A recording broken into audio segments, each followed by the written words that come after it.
Vamos lá, paz do Senhor, bem-vindo.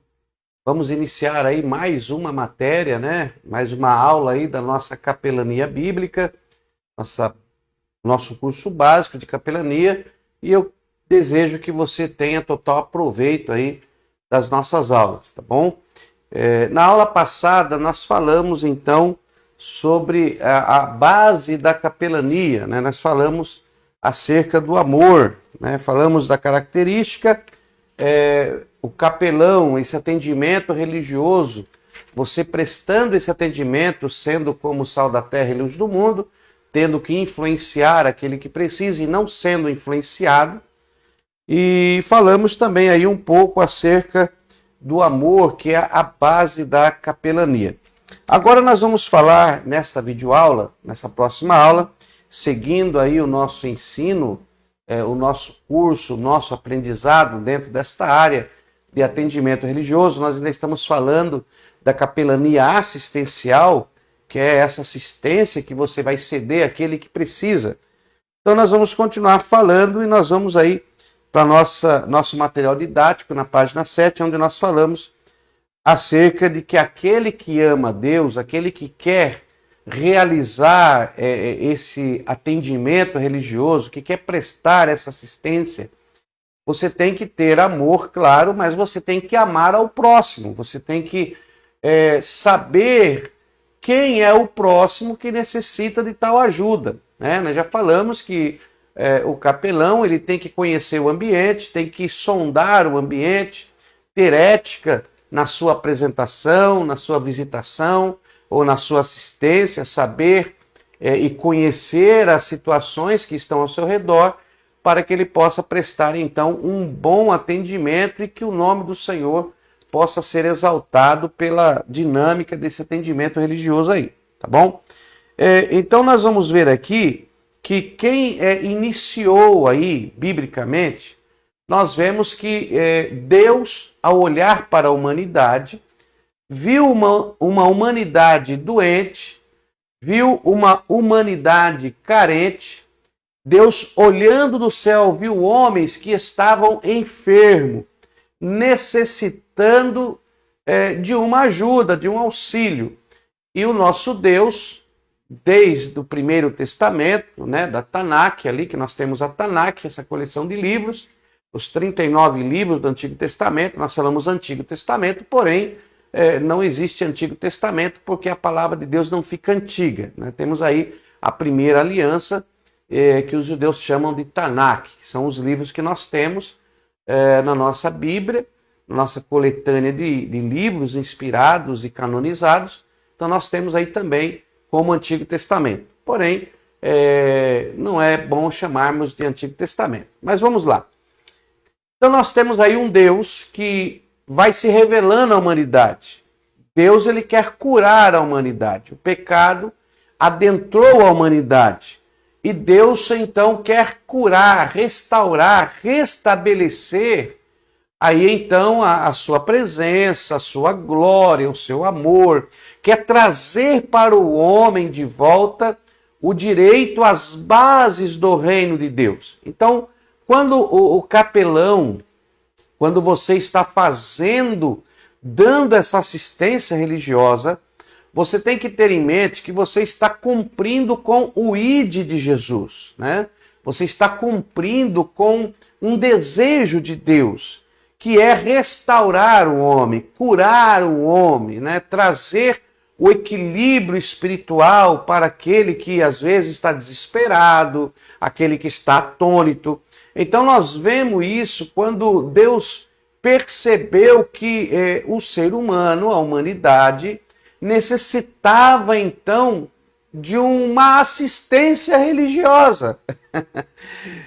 A humanidade estava enferma e não estava conseguindo mais obedecer à lei de Deus, não conseguia mais galgar o caminho do Senhor, e a cada vez que se passava estava se perdendo. Houve aí um período de silêncio, quase 400 anos que Deus não se pronunciava na terra, que nós vemos o intervalo bíblico do Primeiro Testamento para o Brit Hadashah, para a nova aliança com Jesus. Então havia um período ali em que o homem se perdeu e muito. O homem estava perdendo a fé, o homem estava perdendo a convicção, estava havendo uma mistura de culturas, de conhecimentos, estava havendo até muitas coisas que estava tirando o homem cada vez mais, levando para o abismo. Às vezes, quando você vai fazer aí um atendimento religioso, a pessoa está passando por esse conflito de emoções, por este conflito dentro dela, necessitando desse atendimento, necessitando que essa conexão da fé com Deus, ela possa ser restabelecida. Então, para que Deus pudesse restabelecer essa conexão espiritual com o homem que estava se perdendo, que estava se degradando, então aí Deus se fez homem, Deus enviou, né? A palavra de Deus diz que Deus amou o mundo de tal maneira que enviou o seu único Filho para que todo aquele que nele crê não pereça, mas tenha aí a vida eterna, a salvação. Vamos ver isso? Então nós temos aqui no Evangelho escrito por João, olha aí o texto, Evangelho escrito por João, no capítulo 3, João capítulo 3, versículo 16, muito conhecido, você conhece. Olha o que diz o texto, leia aí na sua Bíblia.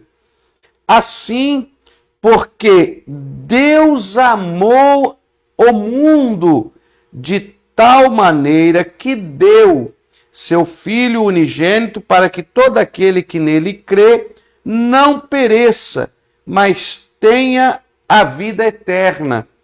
Porque Deus enviou o seu Filho ao mundo não para que condenasse o mundo, mas para que o mundo fosse salvo por ele. Então temos aí, dentro da palavra de Deus, aqui em João 3,16, né? João 3, 16 e 17, que Deus, ele então agora vê a necessidade de dar uma assistência pessoal para a humanidade.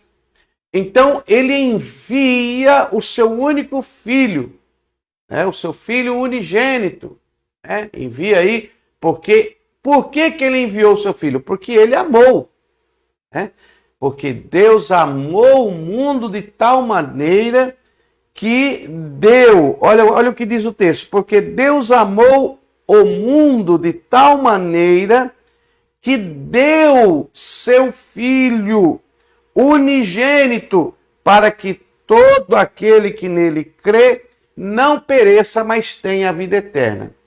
Então, eu costumo dizer que esse versículo que foi aí registrado no Evangelho de João, no capítulo 3, e aqui no versículo de número 16, que nós encontramos que foi registrado as falas de Jesus Cristo, quando ele está tendo um encontro com Nicodemos, ele está tendo um encontro com Nicodemos e está revelando a um doutor da lei o intuito, o propósito de Jesus estar ali.